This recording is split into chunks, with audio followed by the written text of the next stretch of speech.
करते हैं अब राजनीतिक खबरों का रुख करेंगे जिन पर लगातार चर्चा हो रही है। सियासी माहौल है और चुनाव प्रचार का भी जोर है। ऐसे में सवाल ये कि क्या 2024 का चुनाव हिंदू मुसलमान पर होने जा रहा है क्या, क्योंकि पूर्व प्रधानमंत्री मनमोहन सिंह के 18 साल पहले वाले बयान पर सियासी घमासान अब देखने को मिल रहा है। दरअसल चुनाव प्रचार के दौरान प्रधानमंत्री मोदी ने कांग्रेस पर सबसे बड़ा हमला करते हुए कहा कि कांग्रेस का घोषणा पत्र माओवाद को बढ़ावा है, तो वहीं मंगलसूत्र को लेकर भी प्रधानमंत्री मोदी ने कांग्रेस को आड़े हाथ लिया। अब ऐसे में सवाल यह है कि क्या मंगलसूत्र में सफलता के सूत्र की तलाश है? क्या कांग्रेस के घोषणा पत्र में बंटवारे का वादा किया गया है, यानी 2024 की लड़ाई क्या मंगलसूत्र पर आई?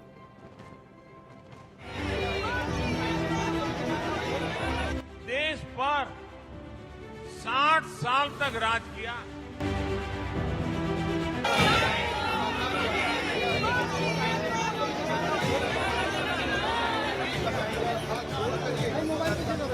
कांग्रेस के नेता घर घर जाकर के क्या कह रहे हैं? कांग्रेस को वोट मत दो।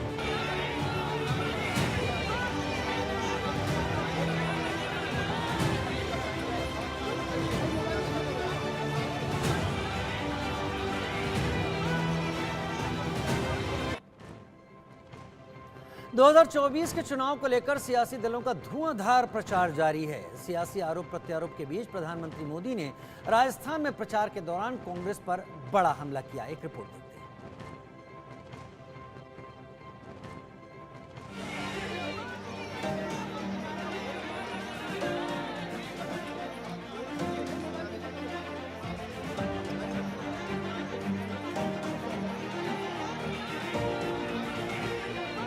पहले चरण की वोटिंग के बाद अब सभी का फोकस दूसरे चरण के मतदान पर है, जिसमें 13 राज्यों की 89 सीटों पर 26 अप्रैल को वोट डाले जाएंगे।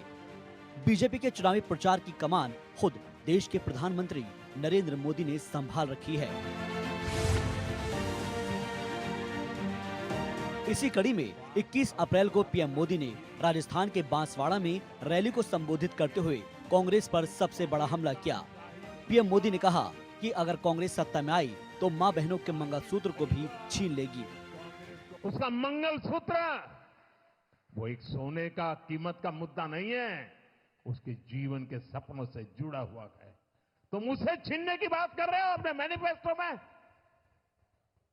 गोल्ड ले लेंगे, सबको वितरित कर देंगे। और पहले जब उनकी सरकार थी उन्होंने कहा था कि देश की संपत्ति पर पहला अधिकार मुसलमानों का है। इसका मतलब ये संपत्ति इकट्ठी करके किसको बांटेंगे?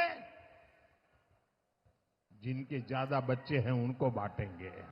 ये अर्बन नक्सल की सोच, मेरी माताओं बहनों, ये आपका मंगलसूत्र भी बचने नहीं देंगे। कांग्रेस के 60 साल के राज पर निशाना साधते हुए पीएम मोदी ने कांग्रेस के परिवारवाद और भ्रष्टाचार पर तीखा हमला बोला। अब देखिए, कांग्रेस ने देश पर 60 साल तक राज किया। इसी कांग्रेस ने हमारी माताओं बहनों को शौचालय, गैस, बिजली, पानी, बैंक के अकाउंट, ऐसी छोटी छोटी चीजों के लिए तरसाया। 26 अप्रैल को दूसरे चरण में राजस्थान की बाकी बची हुई 13 लोकसभा सीटों के लिए वोट डाले जाएंगे। पीएम नरेंद्र मोदी जालोर लोकसभा सीट से बीजेपी उम्मीदवार लुम्बाराम चौधरी के समर्थन में जनसभा को संबोधित करने पहुंचे और कांग्रेस के शाही परिवार पर सबसे बड़ा हमला किया। उनका शाही परिवार खुद कांग्रेस को वोट नहीं कर पाएगा। इधर राजस्थान में क्या हो रहा है? हमारे यहां कांग्रेस के नेता घर घर जाकर के क्या कह रहे हैं? कांग्रेस को वोट मत दो।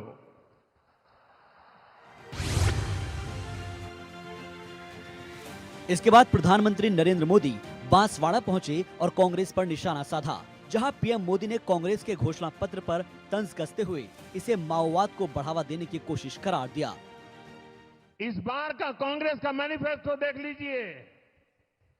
कांग्रेस ने अपने मैनिफेस्टो में जो कहा है, वो चिंताजनक है, गंभीर है और ये माओवाद की सोच को धरती पर उतारने की उनकी कोशिश है।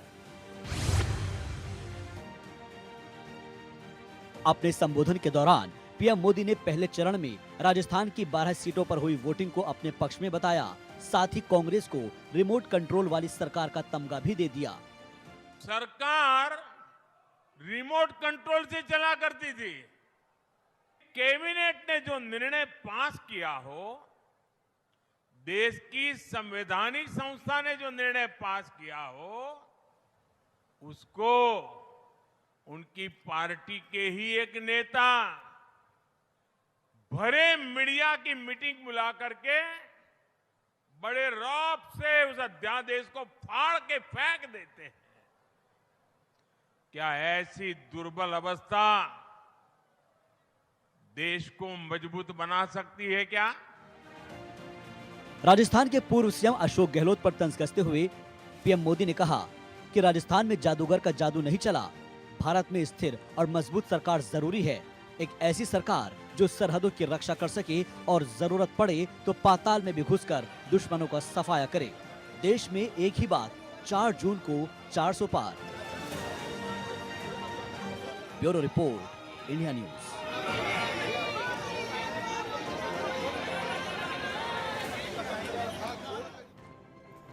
कांग्रेस ने अपने घोषणा पत्र में कई बड़े वादे किए और उन वादों के आधार पर दोबारा से सत्ता में आने का सपना कांग्रेस देख रही है। लेकिन वहीं दूसरी तरफ राजस्थान में जिस तरीके से पीएम मोदी ने निशाना साधा है, कांग्रेस को आड़े हाथों लिया है और हिंदू महिलाओं को संबोधित करते हुए जो बयान दिया है, उसको लेकर अब सवाल बहुत से हैं। केसी वेणुगोपाल ने पोस्ट किया है और कह रहे हैं इलेक्शन कमीशन में जाएंगे, शिकायत करेंगे। साथ ही साथ वो कह रहे हैं अपना जो घोषणा पत्र है पूरा का पूरा वो पीएमओ में भी हम पोस्ट करेंगे, भेजेंगे, ताकि वो पूरा घोषणा पत्र पढ़ सकें। इसी को लेकर कांग्रेस नेता पवन खेड़ा क्या कह रहे हैं, सुनिए। अब देश को हिंदू मुसलमान के नाम पर आप झूठ परोस कर बांट रहे हैं। कांग्रेस के मैनिफेस्टो में कहीं भी, मैं ये चुनौती करता हूं प्रधानमंत्री को, कहीं मुसलमान या हिंदू कोई इस तरह का शब्द हो तो हमें बताएं और ये चुनौती स्वीकार करें, नहीं तो झूठ बोलना बंद करें। कांग्रेस के मैनिफेस्टो में न्याय की बात की है, न्याय नौजवानों के साथ, न्याय महिलाओं के साथ, न्याय आदिवासियों के साथ, न्याय श्रमिकों के साथ। उसमें प्रधानमंत्री को आपत्ति है, आपत्ति हो भी क्यों ना। ये हमारा न्याय पत्र प्रधानमंत्री को आईना दिखाता है और उनके 10 साल के कृत्य दिखाता है। ये पूरे 10 साल इन्होंने हिंदू मुसलमान करके खत्म कर दिए और आप फिर से चुनाव में आए हैं हिंदू मुसलमान लेकर। शर्म आनी चाहिए प्रधानमंत्री को। देश का प्रधानमंत्री कायर है, लेकिन उससे ज्यादा वो निर्लज्ज है और बेहद सांप्रदायिक है। इस बात की पुष्टि खुद नरेंद्र मोदी ने आज अपनी चुनावी सभा जो राजस्थान में थी उस दौरान दे दी। नरेंद्र मोदी जी, जिस दिन से चुनाव शुरू हुआ है आपको सिर्फ हिंदू, मुसलमान, मुस्लिम लीग, मुगल रूल, मीट, मुर्गा, मछली यही सब दिख रहा है। और हमने भी ठान ली है कि चुनाव तो इस बार बेरोजगारी, महंगाई, किसानों के हक, श्रमिकों के लिए न्याय, औरतों की सुरक्षा, हाशिए पर लोगों के हक का जो हनन हो रहा है उसी पर होगा और हम उसी पर टिके हुए हैं। लेकिन आप एक भी मुद्दे की बात नहीं करना चाहते आज। लेकिन आपने जो कहा है ना, आपने मर्यादा की वो सीमा लांघी है जो पाप है। मंगलसूत्र पे आपने बोला है, आपकी हिम्मत कैसे हुई मंगलसूत्र पर बोलने की। आपने कहा कि कांग्रेस के मैनिफेस्टो में लिखा है कि आपका मंगलसूत्र भी वो लोगों में बांट देंगे। कांग्रेस के मैनिफेस्टो में मैं चुनौती से आपसे कहती हूं, ऐसी कहां पर कौन सा मैनिफेस्टो आप पढ़ रहे हैं जिसमें ऐसी बात लिखी है? कहां लिखा है कि हम लोगों की संपत्ति लेकर बांट देंगे? किस तरह की बौखलाहट है ये कि आप निरंतर झूठ बोल रहे हैं। एक संप्रदाय को लेकर झूठ बोलते हैं, हमारे मैनिफेस्टो को लेकर झूठ बोलते हैं। अब इतने बेतुके झूठ बोलने लगे हैं कि लोगों को आपके मानसिक संतुलन पर सवाल उठाना पड़ रहा है। करोड़ों महिलाओं का, करोड़ों बेहताओं का आपने आज घोर अपमान किया है और आपको माफी मांगनी चाहिए। उधर प्रधानमंत्री के बयान पर कांग्रेस के नेता हमलावर हैं। प्रधानमंत्री के मोदी के बयान पर केसी वेणुगोपाल का ट्वीट भी सामने आया है। इस घोषणा वाले बयान पर अब जिस तरीके से रिएक्शन सामने आ रहे हैं, घोषणा पत्र वाले बयान की इलेक्शन कमीशन से शिकायत करने की बात कही है केशव वेणुगोपाल। अब घोषणा पत्र को लेकर कांग्रेस अपना पक्ष रख रही है और कई नेता इसको लेकर सवाल कर रहे हैं। खड़गे ने पीएम मोदी से मिलने का वक्त तक मांगा है। केसी वेणुगोपाल का बयान, घोषणा पत्र पर दिए बयान को लेकर मिलने का समय मांगा गया है। बड़ी खबर इस वक्त की, राजस्थान में प्रधानमंत्री नरेंद्र मोदी के बयान पर कांग्रेस सीधे सीधे सवाल पूछ रही है कि घोषणा पत्र पढ़ लीजिए, भाषण सुन लीजिए, कहीं भी किसी भी धर्म का कोई जिक्र नहीं है। यहां लोगों को मिसगाइड करने की कोशिश हो रही है और पीएम मोदी के इस बयान पर अब केसी वेणुगोपाल इलेक्शन कमीशन से शिकायत करने की बात कर रहे हैं। कह रहे हैं कांग्रेस अपना पक्ष रख रही है, आगे भी रखेगी। घोषणा पत्र को लेकर हमारा स्टैंड कायम है, हमने किसी धर्म का नाम नहीं लिया है। साथ ही साथ मल्लिकार्जुन खड़गे ने पीएम मोदी को कांग्रेस के घोषणा पत्र की कॉपी सौंपने के लिए मिलने का समय भी मांगा है। मेहंदी गर्ग और कनिका इस खबर को लेकर ज्यादा अपडेट के साथ जुड़ गई हैं इंडिया न्यूज संवाददाता कनिका कटियार का रुख पहले मैं कर लेती हूं। कनिका, राजस्थान में पीएम मोदी ने जो कुछ कहा उसको लेकर लगातार कांग्रेस हमलावर है और इस पर जवाब भी दिया जा रहा है। अभी के बड़े अपडेट्स क्या हैं? देखिए, बिल्कुल प्रधानमंत्री नरेंद्र मोदी की बाड़मेर में जनसभा में किए गए बयान को लेकर अब कांग्रेस पार्टी जो है लगातार हमलावर है। चाहे वो पार्टी के अध्यक्ष मल्लिकार्जुन खड़गे हो, राहुल गांधी हो, तमाम नेता हो, वो लगातार प्रधानमंत्री पर बड़ा आरोप लगा रहे हो। कह रहे हैं कि पहले फेज में जिस तरह से वोटिंग परसेंटेज कम हुआ है, बीजेपी को समझ आ गया है कि अब जनता उनको स्वीकार नहीं करेगी, इसीलिए अब ध्रुवीकरण की राजनीति जो है वो प्रधानमंत्री नरेंद्र मोदी और बीजेपी के लोग कर रहे हैं। कांग्रेस लगातार इस बात का दावा कर रही है कि कांग्रेस के मैनिफेस्टो में किसी भी जाति, समुदाय, धर्म का जिक्र ठीक है नहीं कनिका, किया गया है। हम आपसे विस्तार से जानकारी लेंगे। कनिका, फिलहाल के लिए अभी आपको रोक रहे हैं, अभी सीधे चलते हैं अलीगढ़, जहां पर प्रधानमंत्री नरेंद्र मोदी इस वक्त नुमाइश मैदान पहुंचे हुए हैं। मई को मतदान है। आपको अलीगढ़ से मेरे छोटे भाई सतीश गौतम जी को और हाथरस से मेरे अनन्य साथी अनूप वाल्मीकि जी को भारी मतों से जिताना, और इसके लिए मुझे आपके आशीर्वाद चाहिए। और आप भले यहां वोट हमारे सतीश जी को देंगे होंगे या अनूप जी को देते होंगे, लेकिन ये पक्का मानिए, जब कमल के निशान पर बटन दबाएंगे ना, तो मोदी को सीधा आपका वोट मिल जाएगा। तो मैं ये वोट मोदी के लिए मांगने के लिए आया हूं। आपका आशीर्वाद मिलेगा, आपका आशीर्वाद मिलेगा, भरपूर मिलेगा। अच्छा, हमें एक और बात भी याद रखनी होगी।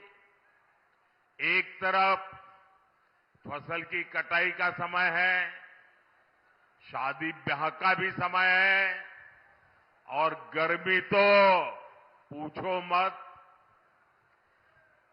है, सब कुछ है।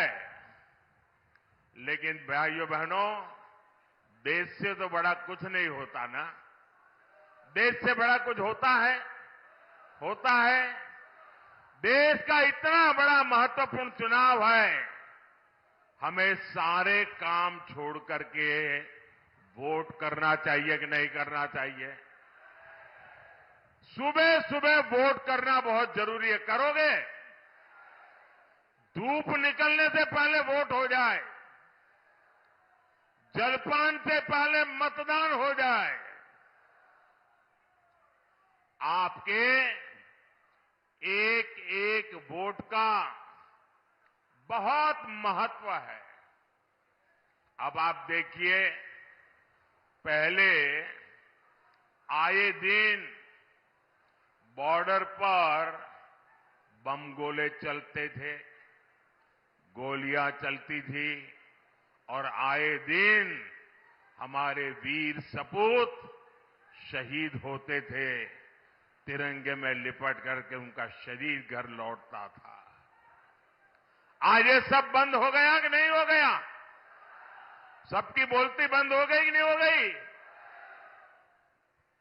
उनकी तोप और बंदूक बारूद सब बिक गए कि नहीं बिक गए?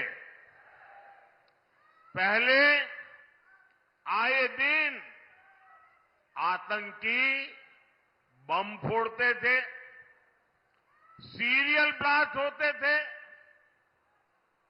अयोध्या को नहीं छोड़ा, काशी को नहीं छोड़ा, हर बड़े शहर में आए दिन बम धमाका। अब सीरियल बम धमाकों पर भी अब फुल स्टॉप लग गया है कि नहीं लग गया है। और जो फर्स्ट टाइम वोटर है ना, उनको शायद याद नहीं होगा, तब वो 5 साल, 7 साल, 8 साल, 10 साल के होंगे। जरा याद कीजिए, आपके परिवार में पूछिए, उस समय अखबारों में, टीवी पर एडवर्टाइजमेंट आता था। और एडवर्टाइजमेंट क्या होता है कि कहीं पर भी कोई लावारिस चीज दिखाई दे तो उसके दूर रहना, उससे छूना मत। कहीं बैग दिखाई दे, कहीं कुकर दिखाई दे, कहीं टिफिन का बॉक्स दिखाई दे, उधर पास मत जाना, तुरंत पुलिस को जानकारी देना। ये आए दिन सूचना दी जाती थी। एयरपोर्ट पे जाओ तो इसका अनाउंसमेंट होता था, रेलवे स्टेशन पर जाओ उसका अनाउंसमेंट होता था, बस स्टेशन पर जाओ अनाउंसमेंट होता था कि लावारिस चीजों को हाथ में लगाओ। इन मेरे फर्स्ट टाइम वोटर है ना, तब बहुत छोटे थे, उनको मालूम नहीं होगा। ये सरकार लगातार बोलती थी, सूचना देती थी। क्यों? क्योंकि इन लावारिस चीजों में बम रखे जाते थे और कोई निर्दोष व्यक्ति उसको हाथ लगाता था, वो मौत के घाट उतर जाता था। भाइयों बहनों, ये मोदी योगी का कमाल है, ये सारा बंद हो गया। हुआ कि नहीं हुआ? शांति मिली कि नहीं मिली? और जब शांति मिलती है तो सुरक्षा मिलती है तो विकास होता है कि नहीं होता है? पहले आर्टिकल 370 के नाम पर जम्मू कश्मीर में अलगाववादी शान से जीते थे और हमारे फौजियों पर पत्थर चलाते थे। अब इन सब पर फुल स्टॉप लग गया कि नहीं लग गया? लग गया कि नहीं लग गया? पहले अलीगढ़ में भी आए दिन कर्फ्यू लगता था। अगल बगल के लोगों को अलीगढ़ आना है तो फोन करके पूछते थे, भाई शांति है ना, मैं आऊं तो चलेगा ना? शादी की तारीख तय करनी हो तो पूछते थे, यार कहीं दंगा हो जाए, ऐसे इलाके में शादी नहीं करेंगे, कहीं और करेंगे। ये हाल था कि नहीं था? ये गया कि नहीं गया? ये योगी जी ने करके दिया है आपको। साथियों, दंगे, हत्या, गैंगवॉर, फिरौती, ये सब तो सपा सरकार का ट्रेडमार्क ही था। यही उनकी पहचान थी और उनकी राजनीति भी उसी से चलती थी। एक समय था जब हमारी बहन बेटियां घर से बाहर निकल नहीं पाती थी। योगी जी की सरकार में अपराधियों की हिम्मत नहीं है कि वो नागरिकों का अमन चैन बिगाड़े। साथियों, कांग्रेस, सपा जैसी पार्टियों ने हमेशा तुष्टीकरण की राजनीति की और मुसलमानों के राजनीतिक, सामाजिक, आर्थिक उत्थान के लिए कभी कुछ नहीं किया। और जब मैं पसमानदा मुसलमानों की मुसीबत की चर्चा करता हूं तो इनके बाल खड़े हो जाते हैं। क्योंकि ये ऊपर के लोगों ने मलाई खाई है और ये पसमंदा मुसलमानों को भी उसी हालत में जीने के लिए इन लोगों ने मजबूर कर दिया है। साथियों, इसी क्षेत्र में 3 तलाक से पीड़ित कितनी ही बेटियों का जीवन तबाह हो गया था। और सिर्फ बेटियों का नहीं, और 3 तलाक के कारण मुसीबत में आई उस बेटी, उसके पिता, भाई, परिवार सब परेशान हो जाते थे। अब मोदी ने 3 तलाक के खिलाफ कानून बनाकर उनका जीवन भी सुरक्षित किया है।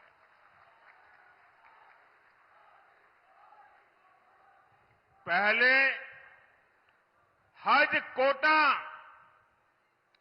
कम होने की वजह से कितनी मारामारी होती थी, उसमें भी रिश्वतखोरी चलती थी और ज्यादातर रसूखदार लोग ही हज जाने का मौका पाते थे। मैंने सऊदी अरब के क्राउन प्रिंस से आग्रह किया था कि हमारे भारत के मुसलमान भाई बहनों के लिए हज का कोटा बढ़ाएं। आज न सिर्फ भारत का हज का कोटा बढ़ा है, बल्कि वीजा नियमों को भी आसान बनाया गया है। सरकार ने एक बहुत बड़ा अहम फैसला लिया। पहले हमारी मुस्लिम माताएं बहनें अकेली हज करने जा नहीं सकती थी।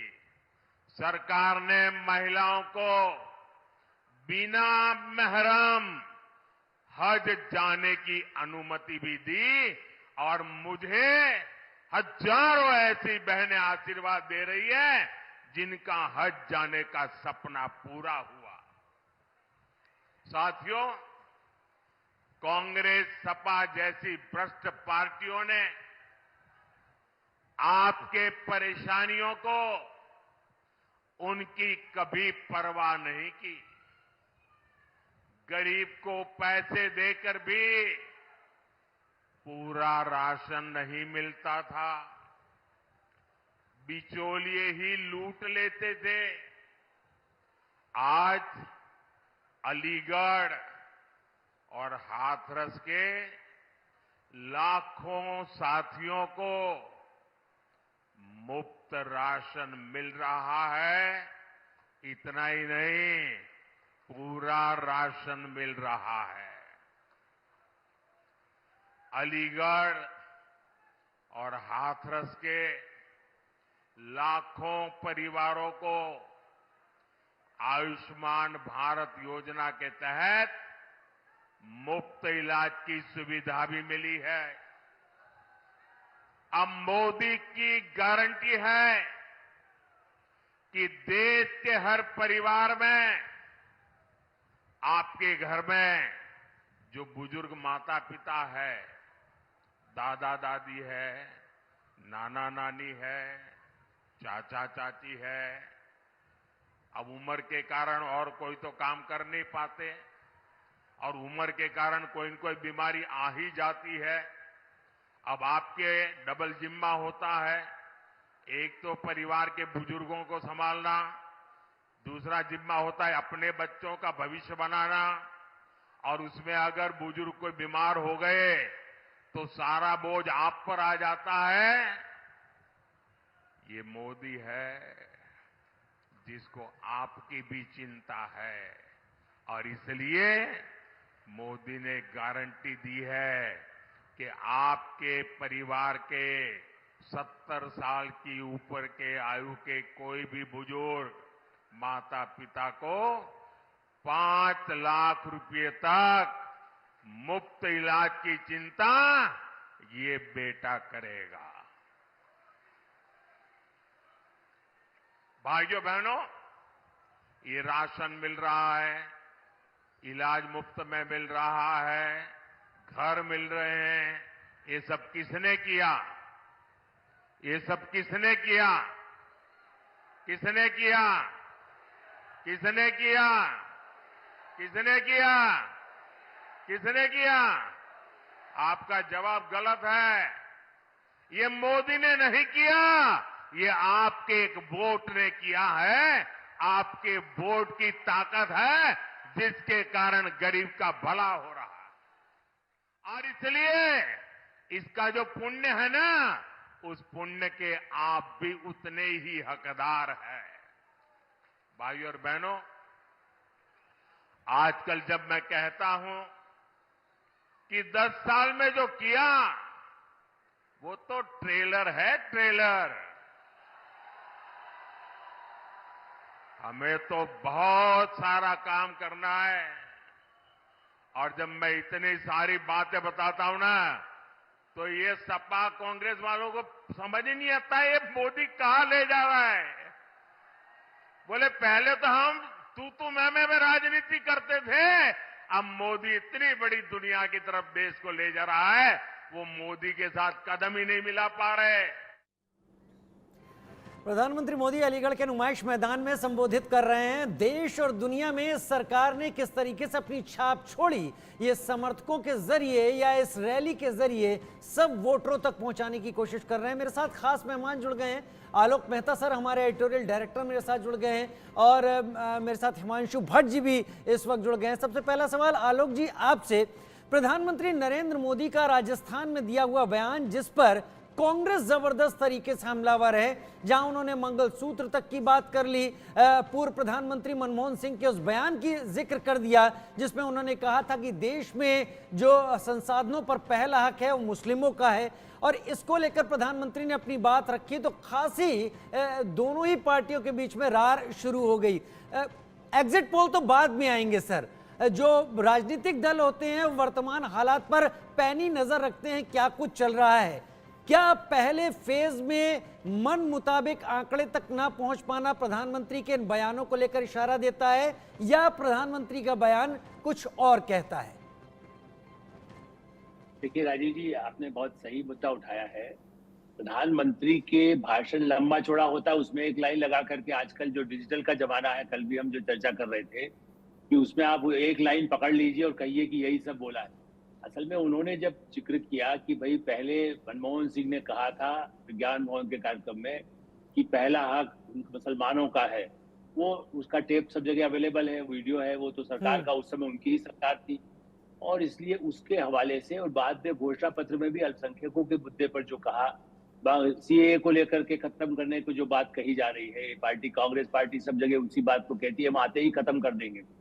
संदर्भ वो है कि उन्होंने बात में घुसपैठिए शब्द का इस्तेमाल किया, उसको नहीं बोल रहा है कांग्रेस, बल्कि जिस भाषा का इस्तेमाल अभी जो आपने सुनाया सुप्रिया जी का, वो कितना गंभीर है। प्रधानमंत्री भी शब्द वो बोल रही हैं, ये नहीं कहती भाई पार्टी के नेता कह रहे हैं भाजपा के, वो तो प्रधानमंत्री को जिस तरह से गालियां दे रही हैं, और बयान में उनके राहुल गांधी तो केरल के मुख्यमंत्री की गिरफ्तारी की मांग कर रहे हैं, जिनके साथ चुनाव लड़ रहे हैं देश में, कल हाथ खड़े कर रहे थे।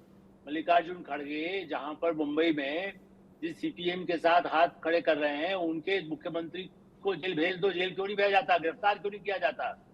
वो जब वो भाषण देते हैं तब तो ठीक है, वो तो जबकि बहुत ही अनुचित है। मतलब जब तक उनपे कोई आरोप सिद्ध नहीं होता, कोई बीजेपी या कांग्रेस कोई भी ऐसा नहीं कहेगी कि उनको अभी गिरफ्तार कर लो, चीफ मिनिस्टर को ही। यहाँ जो गिरफ्तार हुए हैं वो मामला 2 साल से 3 साल से चल रहा है, केजरीवाल या हेमंत सोरेन का। इसलिए मेरा ऐसा मानना है कि राजनीति में चुनाव में गर्मा गर्मी होती है, हर बार होती थी, लेकिन कांग्रेस चूंकि ज्यादा बौखलाई हुई है।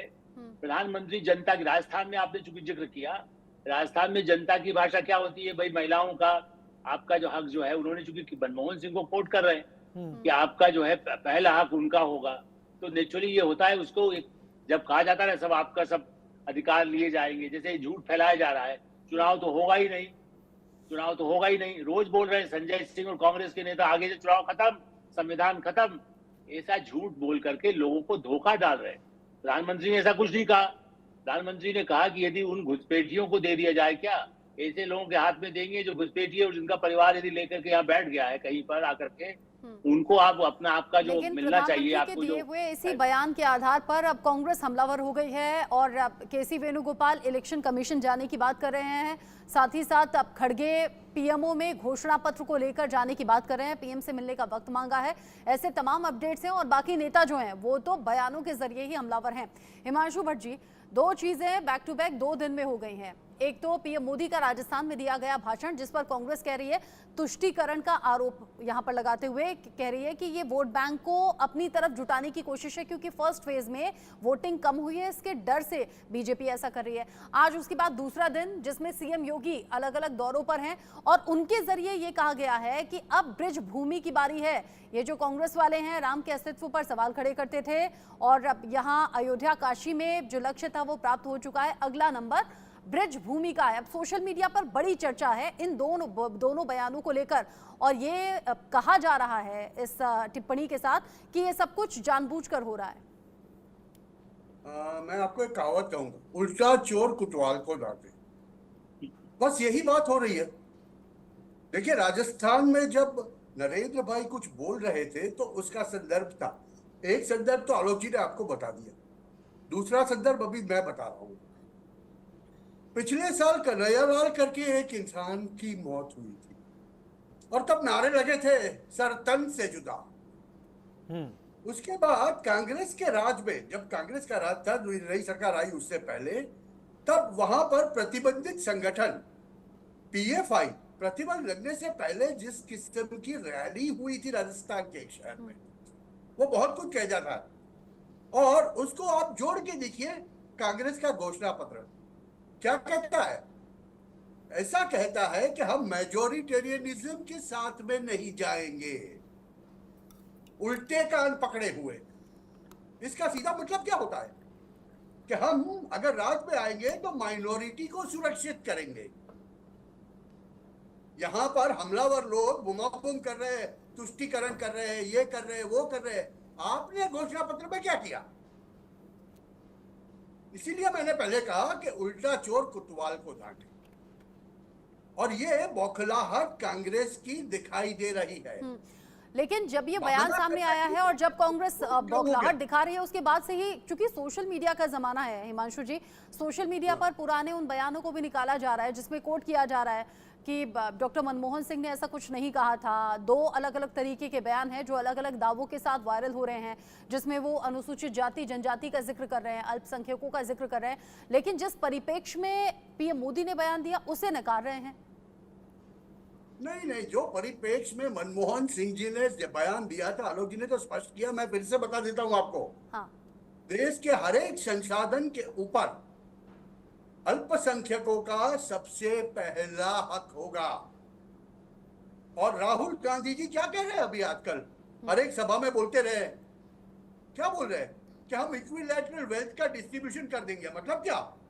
अगर आपके पास 10 तोला सोना है और मेरे पास कुछ नहीं है तो आपका 10 तोला ले लिया जाएगा और ऐसे 10 तोला वाले को इकट्ठे करके 100 जिसके पास कुछ नहीं है वो सबके बीच में 1-1 तोला बांट दिया जाएगा। आम आदमी की समझ में तो यही आता है। और नरेंद्र भाई ने तो बड़ा सीधा बात कर दिया आज। ठीक है, आक्रामक हो गए। ठीक है, आप कह रहे हैं कि बयानों को हो सकता है तोड़ मरोड़ कर या गलत अर्थ निकालने के साथ वायरल किया जा रहा है या उस पर सवाल उठ रहे हैं। कनिका कटियार जुड़ गई हैं, इंडिया न्यूज संवाददाता कांग्रेस मुख्यालय के बाहर से।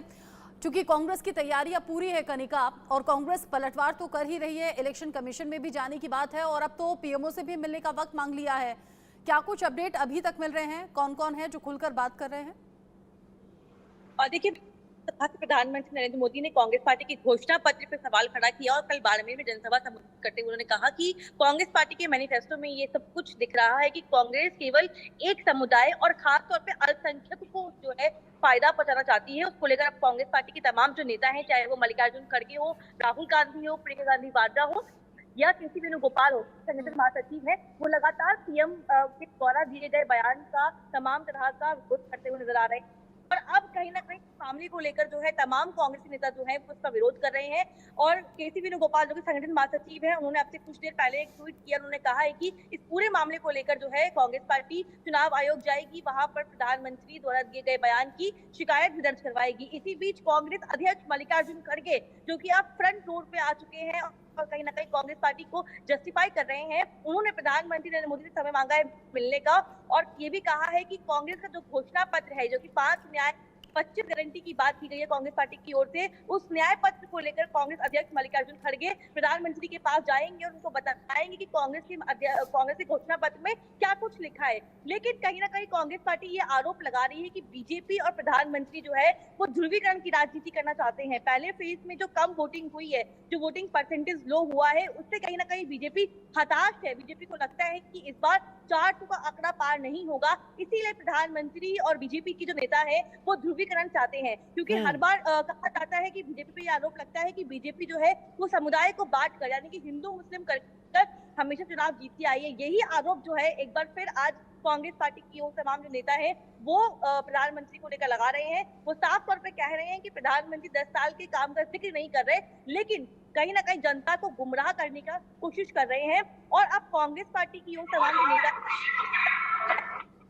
कि प्रधानमंत्री अगर जिस बात का जिक्र कर रहे हैं वो कांग्रेस के किस मैनिफेस्टो में किस लाइन पे लिखा है कि मुस्लिम अल्पसंख्यक लोगों को जो है तमाम सुविधाएं दी जाएंगी, उसका जिक्र करें। तो अब कहीं ना कहीं कांग्रेस पार्टी जो है चुनाव आयोग जाएगी। मल्लिकार्जुन खड़गे प्रधानमंत्री से मांग चुके हैं मिलने का, लेकिन कहीं ना कहीं अब घोषणा पत्र को लेकर जो है बीजेपी और कांग्रेस के बीच में जुबानी जंग लगातार जारी है। कांग्रेस पार्टी के तमाम नेता जो है वो इस पूरे मामले को लेकर लगातार प्रधानमंत्री को अटैक करते हुए नजर भी आ रहे हैं। ठीक है कनिका, बनी रहिए आप हमारे साथ। मेरे साथ अजीत मेंदोला जी भी जुड़ गए हैं, वरिष्ठ पत्रकार। लेकिन मैं आलोक मेहता जी आपसे सवाल पूछ लेना चाहता हूं। कुछ दिन पहले कांग्रेस की महासचिव प्रियंका वाड्रा का एक बयान सामने आया था कि अगर ईवीएम से छेड़छाड़ नहीं हुई तो बीजेपी 180 सीटों से आगे नहीं जाएगी। वहीं राहुल और अखिलेश का बयान आया था कि 150 सीटें बीजेपी की इससे ज्यादा नहीं हो सकती। अब प्रधानमंत्री ने यह बयान दिया और हम सभी जानते हैं प्रधानमंत्री ऑरेटर बहुत अच्छे हैं। क्या प्रधानमंत्री ने यह बयान देकर अपनी पिच पर कांग्रेस को खेलने के लिए बुला लिया है, फंसा लिया है? क्योंकि बयान जो ज्यादातर आ रहे हैं अब कांग्रेस के ही आ रहे हैं, बीजेपी खामोश है। देखिए, कांग्रेस को हमेशा नहीं, बल्कि कांग्रेस जो पहले जिस तरह की गलत बातें कहती है, क्योंकि अल्पसंख्यकों को लेकर के कि मोदी जी सबका छीन लेंगे, मैं राजीव जी इससे पहले एक बात और जोड़ना चाहता हूं। जैसे हम लोग आपने शुरुआत किया था कि वोटिंग कम हुआ, ये भी कारण बता रही है कांग्रेस वाले। मैंने कल कुछ लोगों से बात किया जो समुदाय विशेष के हैं और वो मेरठ के पास उन गाँव में मुझे वोट देने जाते हैं।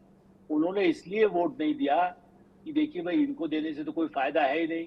कांग्रेस मतलब कांग्रेस के जो लोगों को या दूसरी जो पार्टी है वहां पर समाजवादी की, उनका कहना मुस्लिम होते हुए, चलिए साफ ही कह देता हूँ क्योंकि मुस्लिम शब्द का उपयोग किया जा रहा है, उनका कहना था कि नहीं, और बल्कि हाँ ये जरूर हमको डर लग रहा है कि आगे से चुनाव नहीं होंगे, आगे से जो है सब खत्म हो जाएगा, हमारे सारे अधिकार भी खत्म हो जाएंगे। तब मुझे उन्हें कहना पड़ा कि देखो सुना करो आप। नहीं, हम तो खबरें जो है टीवी पर तो नहीं, लेकिन मोबाइल पे देखते हैं। बीजेपी के कुछ लीडर भी हैं जो अति उत्साह का शिकार होकर इस तरह के बयान दे रहे हैं और जब वो बयान सोशल मीडिया पर वायरल होते हैं, इसीलिए विपक्ष को बैठे बिठाए मुद्दा मिल जाता है संविधान पर सवाल उठाने का और ये कहने का कि ऐसी सोच बीजेपी और एनडीए की है। अजीत मेंदोला जी, राजस्थान में जिस तरीके से पीएम मोदी ने भाषण दिया, इसके मतलब और मायने क्या है और क्या कांग्रेस के आरोपों में कोई सच्चाई आपको दिख रही है?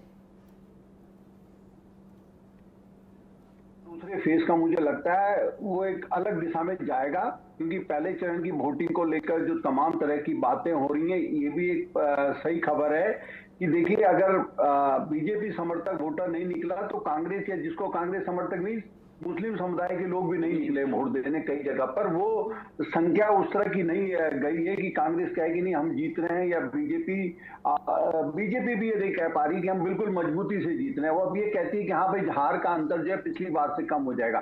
प्रधानमंत्री मोदी ने कल, अगर आप देखे होंगे, अगर वहां पे जो मैं समझ पाया, एक तो 400 पार का नारा वाली बात अब धीरे धीरे कमजोर पड़ेगी, मंद पड़ेगी। 400 पार के नारे ने कहीं ना कहीं बीजेपी को फंसा दिया है। उसमें दूसरी बात जो प्रधानमंत्री ने कल कहा, वो आदिवासी लोगों को संबोधित किया। वो इलाका जो बांसवाड़ा है वो आदिवासी इलाका है। उसमें ये समझाने की कोशिश प्रधानमंत्री ने करी थी कि जो जमीन जायदाद, सोना जेवर, ये सब कांग्रेस के घोषणा पत्र में ऐसा कुछ लिखा गया है, लेकिन अल्पसंख्यकों वाली बात ऐसे उन्होंने ज्यादा करी नहीं। ये अब धीरे धीरे सामने बात आ रही है। अब ये चुनाव, मेरा मानना है कि ध्रुवीकरण की तरफ बढ़ेगा ये चुनाव निश्चित तौर पर। और बीजेपी के प्रधानमंत्री मोदी के टारगेट जो है अब कांग्रेस ही होगी। हेलो, ठीक है अजीत जी, आप रहिएगा, आवाज में थोड़ी सी दिक्कत है, इसे ठीक कराने की कोशिश करते हैं। सैयद जवाद भी हमारे साथ जुड़ गए हैं राजनीतिक विश्लेषक के तौर पर, उन्हें भी सुनना जरूरी है क्योंकि पीएम मोदी के राजस्थान में दिए गए भाषण को लेकर अब चर्चा भी हो रही है, सवाल भी हो रहे हैं और कांग्रेस जाहिर तौर पर बौखलाहट में है और बिफर कर सवाल बहुत से कर रही है और अब इलेक्शन कमीशन में जाने की बात भी कही गई है। सैयद जवाद, आप प्रधानमंत्री नरेंद्र मोदी के इस बयान को कैसे देखते हैं? कांग्रेस कह रही है घोषणा पत्र पढ़ लीजिए, कहीं भी हिंदू मुसलमान का जिक्र नहीं है, बीजेपी भ्रमित करने की कोशिश कर रही है। बहुत बहुत शुक्रिया आपका। और मुझे माननीय प्रधानमंत्री जी के इस स्टेटमेंट के ऊपर बहुत ज्यादा दया आ रही है। मुझे गुस्सा नहीं आ रहा है कि प्राइम मिनिस्टर साहब ने ऐसा क्यों कहा या प्राइम मिनिस्टर, लोग अपनी प्रतिक्रिया दे रहे हैं, लेकिन मैं माननीय प्राइम मिनिस्टर साहब के दिए हुए वक्तव्य को, बयान को देकर के दया भावना की दृष्टि से देखता हूँ। वो इसलिए देखता हूँ क्योंकि माननीय प्रधानमंत्री जी का ये कोई पहला स्टेटमेंट नहीं है। इससे पहले उन्होंने कई स्टेटमेंट दिए हैं, शमशान कब्रिस्तान वाले, कपड़ों से पहचानने वाले, और पूर्व प्रधानमंत्री डॉक्टर मनमोहन सिंह के ऊपर ऐसी अभद्र टिप्पणी वो कई बार कर चुके। वो रेनकोट पहन करके नहाते हैं, ये भी माननीय प्रधानमंत्री जी ने कहा और उस पर बड़े कहकहे और ठट्टे लगाए। कभी 50 करोड़ की गर्लफ्रेंड, कभी कांग्रेस की विधवा, इस तरीके के बयान, हाइब्रिड बछड़ा, जर्सी गाय, ये तमाम तरीके के जब माननीय प्रधानमंत्री जी ऐसे स्टेटमेंट देते हैं तो अब मैं उनको दया भावना की दृष्टि से देखता हूँ। लेकिन हैरत की बात यह है कि झूठ बोलना, नफरत फैलाना और आचार संहिता लगी हुई है, चुनाव आयोग कहाँ है? क्या चुनाव आयोग संज्ञान खुद नहीं ले सकता? जब तक उसके पास दौड़ दौड़ करके जा करके केसी वेणुगोपाल कह तो रहे हैं इलेक्शन कमीशन जा रहे हैं, वो शिकायत करने के लिए पोस्ट किया है उन्होंने। अरे और ऐसी शिकायतें हैं तो फिर जाना चाहिए, लेकिन सोशल मीडिया पर अलग अलग बयान खुद क्या कर रहा है? डॉक्टर मनमोहन सिंह के पहले के कुछ बयान हैं जो सोशल मीडिया पर वायरल हैं, वो आपने भी देखे होंगे।